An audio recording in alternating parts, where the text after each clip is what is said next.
बच्चों, अब हम प्रश्न संग्रह 27 शुरू करेंगे।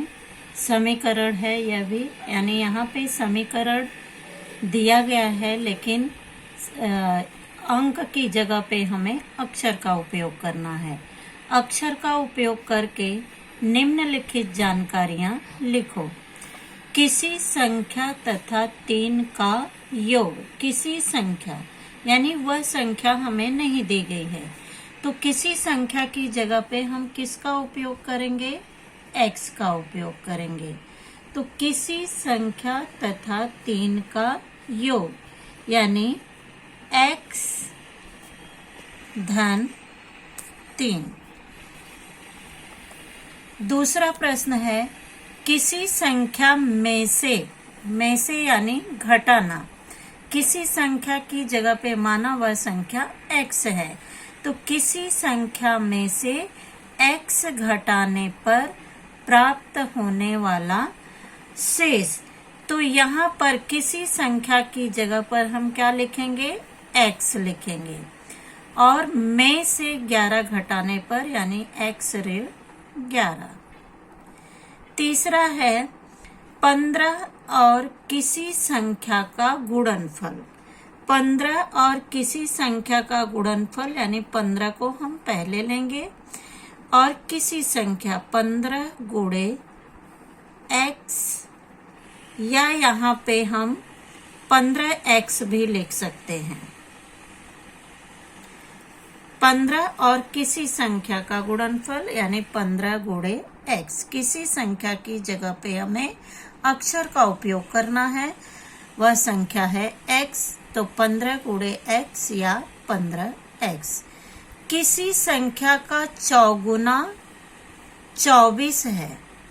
किसी संख्या यानी माना वह संख्या x है, तो 4 चौगुना यानी 4x। 4x बराबर 24, यानी किसी संख्या का चौगुना 24 है, तो वह संख्या है 4x बराबर 24। दूसरा प्रश्न है, निम्नलिखित समीकरणों का हल ज्ञात करने के लिए समीकरण के दोनों पक्षों पर कौन सी संक्रियाएं करनी है? संक्रियाएं यानी जोड़, घटाना, गुणा, भाग। तो दोनों पक्षों यानी बराबर के पहले और बराबर के बाद हमें कौन सी संक्रियाएं करनी होगी? तो पहला प्रश्न है यहाँ पे x धन 9। अब यहाँ पे हमें 9 पर ध्यान देना है और चिन्ह पर ध्यान देना है, यानी धन 9 है, तो दोनों पक्षों में हम क्या करेंगे? 9 को घटाएंगे। तो समीकरण दोनों पक्षों में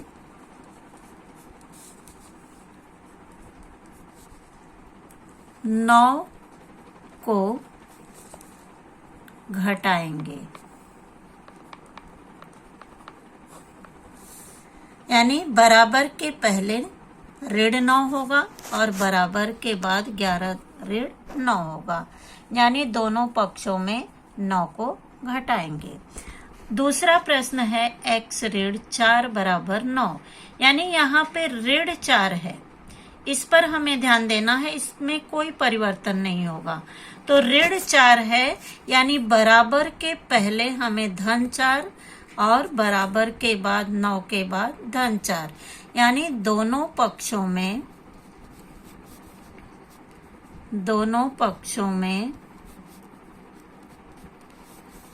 4 को जोड़ेंगे।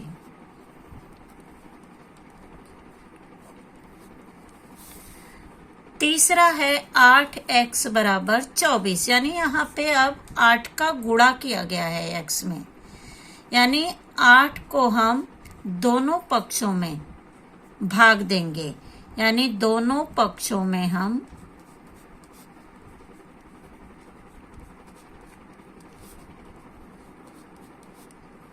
8 से भाग देंगे।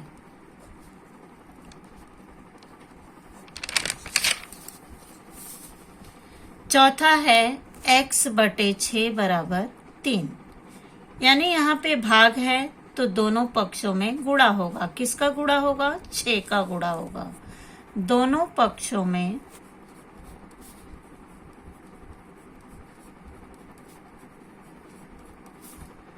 6 से गुणा करेंगे। यानी यहाँ पे हमें क्या पूछा गया है कि समीकरण का हल ज्ञात करने के लिए समीकरण के दोनों पक्षों पर कौन सी संक्रियाएं करनी होगी। तो यानी बराबर के पहले और बराबर के बाद हमें जोड़, घटाना, गुणा, भाग क्या करना है। तो जोड़ है तो दोनों पक्षों में घटाएंगे, ऋण है तो दोनों पक्षों में जोड़ेंगे, गुणा है तो दोनों पक्षों में भाग देंगे, और भाग है तो दोनों पक्षों में गुणा करेंगे। और हमें कौन सी संख्या देखनी है? जो संख्या x के साथ दी गई है उसी संख्या का हमें जोड़, घटाना, गुणा, भाग करना है। अब तीसरे प्रश्न में पूछा गया है, नीचे कुछ समीकरण और चरों के मान दिए गए हैं। दिए गए मानों से समीकरण संतुलित होता है या नहीं, निर्धारित करो। संतुलित यानी दोनों पक्ष बराबर होते हैं या नहीं। तो पहला प्रश्न है y ऋण 3 बराबर 11, यानी y ऋण 3 बराबर 11। यहाँ पे y का मान दिया गया है 3, यानी y की जगह पर अगर हम 3 लिखते हैं तो क्या यह समीकरण संतुलित है? नहीं, यानी 3 ऋण 3 बराबर 0 होगा। तो यहाँ पे यह संतुलित नहीं है। तो यहाँ पर हम लिखेंगे एक भाग और करेंगे यहाँ पे कारण। कारण यानी इस संकेत में हम लिखेंगे 3 ऋण 3 बराबर 11, यानी 3 ऋण 3 बराबर 0 होता है, तो इसलिए यह संतुलित नहीं है।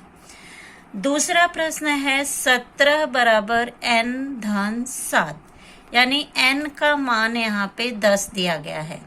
तो n की जगह पर हम अगर 10 लिखते हैं तो 10 और 7 17, यानी यह संतुलित है। तो यहाँ पर हम है लिखेंगे और यहाँ पे 10 धन 7 बराबर 17।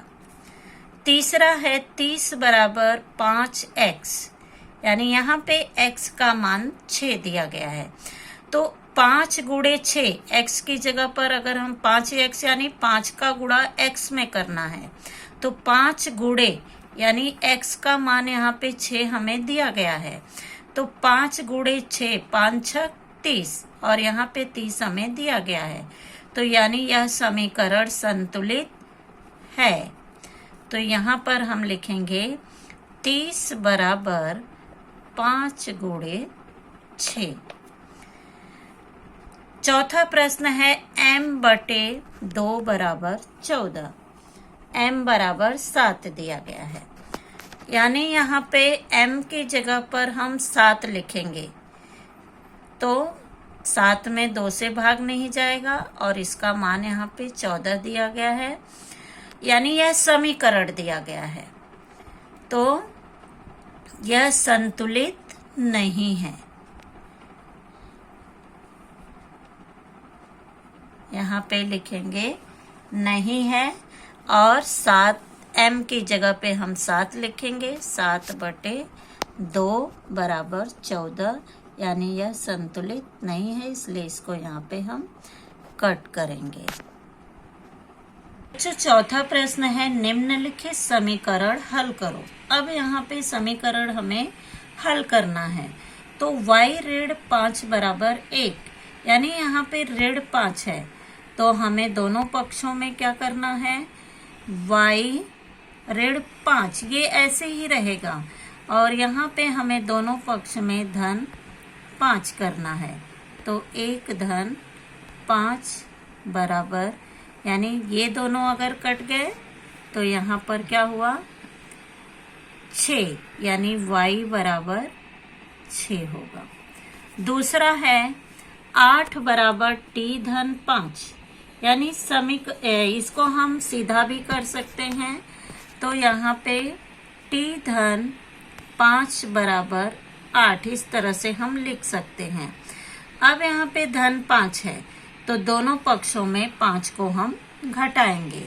तो t धन 5 ऋण 5 बराबर 8 ऋण 5, यानी ये दोनों कट गए। अब यहाँ पे 8 में से 5 को घटाएंगे 3 और t बराबर यहाँ पर होगा 3।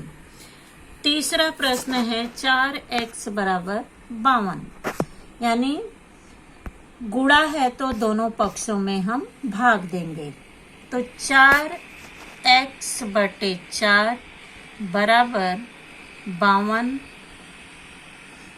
बटे 4, ये इससे कट गया। 4 एकम 4, 4 तिहाई 12, तो यहाँ पर आ गया x बराबर 13। चौथा प्रश्न है 19 बराबर m ऋण 5, इसको हम सीधा कर सकते हैं, यानी m ऋण 4 बराबर 19।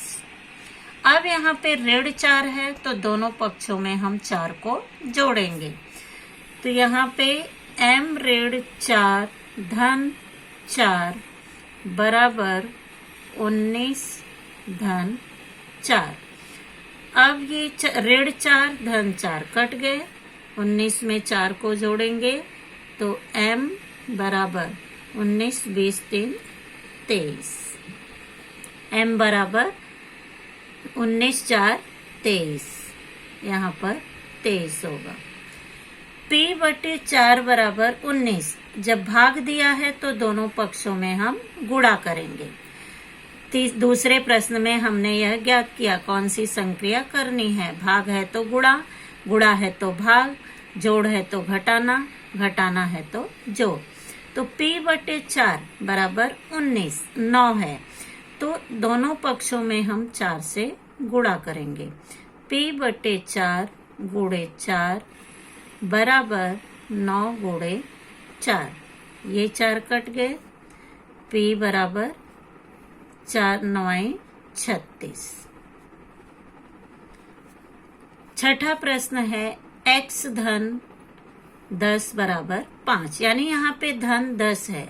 अब दोनों पक्षों में हम 10 को घटाएंगे। दोनों पक्षों में 10 को घटाएंगे तो x धन 10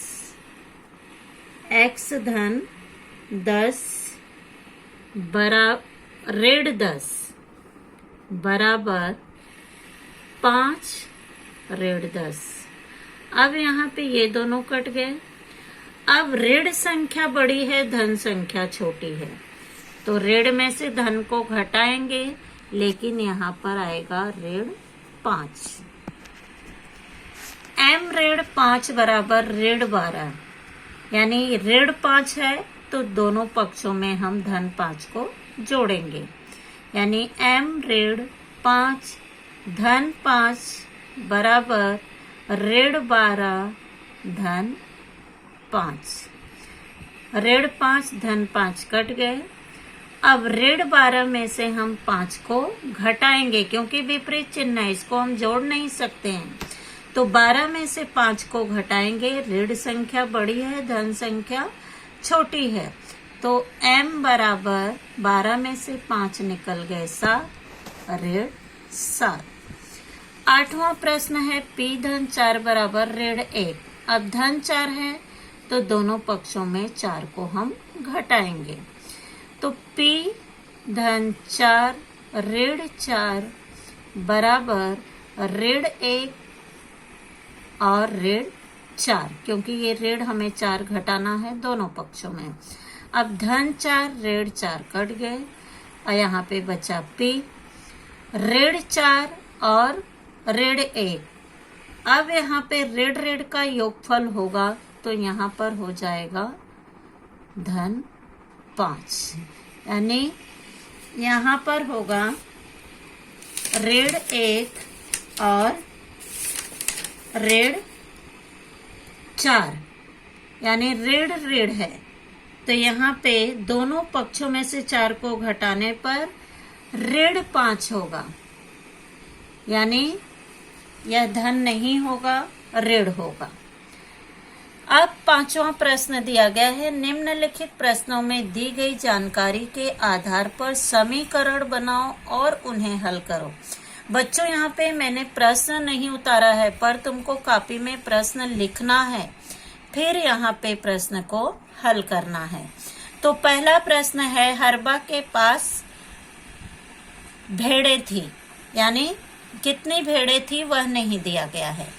बाजार में उनमें से 34 भेड़ें बेच देने के बाद अब उसके पास 176 भेड़ें शेष बची हैं, तो हरबा के पास कितनी भेड़ें थी? तो माना हरबा के पास X भेड़ें थी और उसमें से उसने 34 भेड़ें बेच दी, यानी X ऋण 34, और उसके पास बची हुई भेड़ें कितनी हैं? 176। तो हमारा समीकरण होगा X ऋण 34, हरबा के पास X भेड़ें थी और 34 भेड़ें उसने बेच दी और उसके पास 176 भेड़ें बची। तो X ऋण 34, यानी यहाँ पर अब होगा X ऋण 34, यानी दोनों पक्षों में हम 34 को जोड़ेंगे, बराबर 176 धन 34। अब यहाँ पे ये दोनों कट गए, बचा अब यहाँ पे X।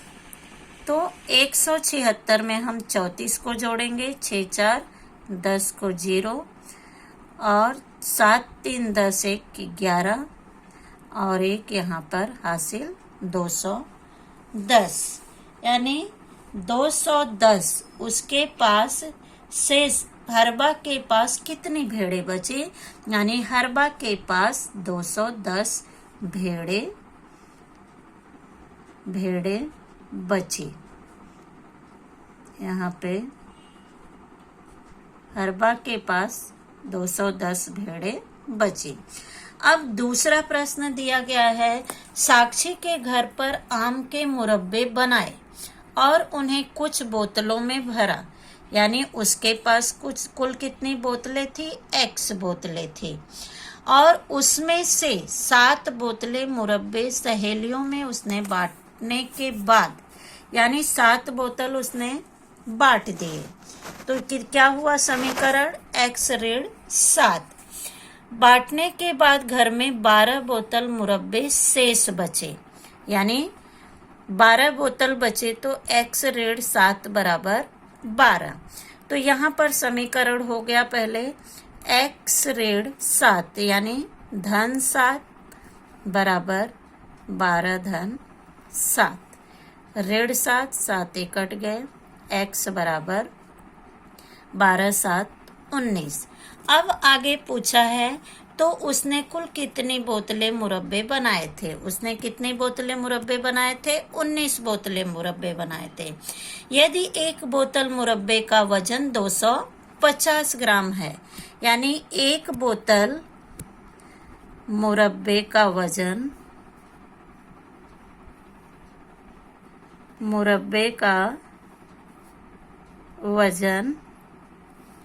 250 ग्राम है, इसलिए 19 बोतल का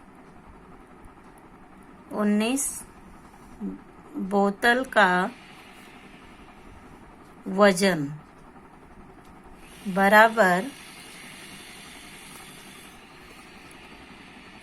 250 गुणे 19, यानी कितने वजन मुरब्बे बनाए थे? 250 में हम 19 से गुणा करेंगे, तो 19 0 0, 19 पचे 95 को 5 और हासिल 9, 19 दूना 38, 38 और 9 38, 19 0 0, 19 पचे 95 को 5, 19 दूना 38, 39 40 7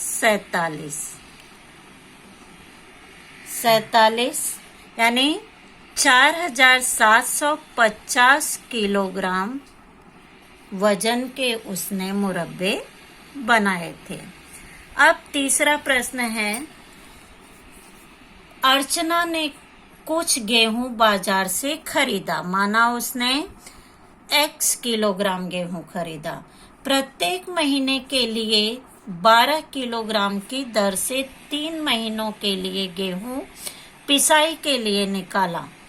फिर भी 14 किलोग्राम करो। तीसरा प्रश्न है, अर्चना ने कुछ गेहूं बाजार से खरीदा। यानी माना कि अर्चना ने x किलोग्राम गेहूं खरीदा। प्रत्येक माह में 12 किलोग्राम की दर से उसने 3 महीनों में पिसाई के लिए दिया गया गेहूं, यानी प्रत्येक माह में कितना 12 किलोग्राम, तो 3 महीने में 12 गुणे 13 बराबर 36 किलोग्राम गेहूं उसने 3 महीने में पिसाया। अब उसके पास फिर भी 14 किलोग्राम गेहूं बच गया। तो यानी x ऋण 36, यानी 3 महीने में उसने 36 किलोग्राम गेहूं पिसाया। उसके पास 14 किलोग्राम गेहूं बच गया। तो समीकरण होगा x ऋण 36 बराबर 14, यानी दोनों पक्षों में हमें 36 को जोड़ना है। तो यहाँ पर होगा x ऋण 36 धन 36 बराबर 14 धन 36। 36 और ऋण 36 धन 36 कट गए, यहाँ पे बचा x। 6 4 10 को 0, 3 1 4 और 1 हासिल 50। तो यहाँ पे क्या पूछा है, तो अर्चना ने कुल कितना गेहूं खरीदा था। तो अर्चना ने कुल 50 किलोग्राम गेहूं खरीदा था। यानी 3 महीने में उसने 36 किलोग्राम पिसाया और x ऋण 36, यहाँ पे दोनों पक्षों में x को जोड़ने पर 14 धन 36 बराबर 50, उसने कुल 50 किलोग्राम गेहूं खरीदा था।